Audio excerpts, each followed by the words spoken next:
Appearance and character. Dialogues. Exercise 40. Dialogue 1. If you are not too busy, come one evening and have dinner with us. I'll introduce you to all my people. Is your family large? Yes, our family is quite a big one. There are 8 of us. I have 2 sisters and 3 brothers. Are your sisters as pretty as you are? Oh, they are both prettier than I am. Ruth is the prettiest girl I know. They both have long, fair hair, but Ruth's hair is longer and fairer than Margaret's. Margaret is fatter than Ruth. She doesn't like you to say she is fat, and we tell her she will get thinner as she gets older. Tell me about the others in your family, Frida. Well, the youngest and smallest one is Fred. He is the baby of the family. He is only 4. Then there are Hans and Peter, the twins. They are exactly as old as each other, 13, and exactly as tall as each other, and they are so much alike that people can hardly tell one from the other. Dialogue 2. Why do you look so worried, Helen? The news of my daughter's engagement has nearly killed me, in fact. I thought you liked John. I hardly know him. All that was so unexpected. Oh, you'll learn to love him when you know him better. I'm sure he'll prove to be a good husband and an affectionate son. I've known him for years. But he looks so strange, so very tall, with small head flat at the top, 2 large green eyes, big ears, and that long, sharp nose of his. Besides, he looks old for his age. Oh, you're exaggerating things. True, he's a bit too tall, but his big green eyes are clever, intelligent eyes. I wish his face were not so ugly. Why, I like his face. There's something awfully nice about it. He isn't ugly at all, especially when he smiles and shows those perfect teeth of his. I thought Ella would choose Henry. He is serious and decidedly handsome. They would make such a nice couple. You'll never make me agree with you. Henry is good-looking indeed, but there's something unkind in the look of his gray eyes. I always feel uncomfortable when he looks at me. It's wise of your daughter to have chosen John. Remember, appearances are deceitful. A fair face may hide a foul soul.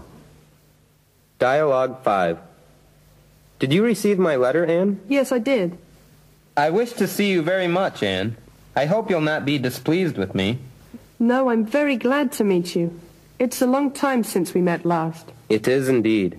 You have changed, Anne. Have I? Am I like what you expected me to be? No. You are much more beautiful than I thought. Am I? Yes. But do you know, last night I was trying to fancy you as a... Not a fat blonde girl with round blue eyes and pigtails dangling down at the back of my head. No, Anne, but as a tall girl, with a mop of hair tied up in a bundle, with rouged cheeks. Oh, yes, that's just like me, isn't it? You must have seen me before you came here. Well, go on. You're describing me so well. Oh, Anne, don't jeer at me. You can't imagine how glad I am to be mistaken. Your fair, heavy braids are... You know, George, when I got your letter, I also tried to fancy you. And is there any likeness between me and what you fancied? Yes, and a very striking one, I should say. I'll tell you sometime later. Dialogue 6. How do you like your co-workers? One of my co-workers is an exceptional person. She always has a nice word for and about everyone. She is often the last person to leave the office, and when she is at work, she works at a steady and constant pace. But she's always pleasant, nevertheless.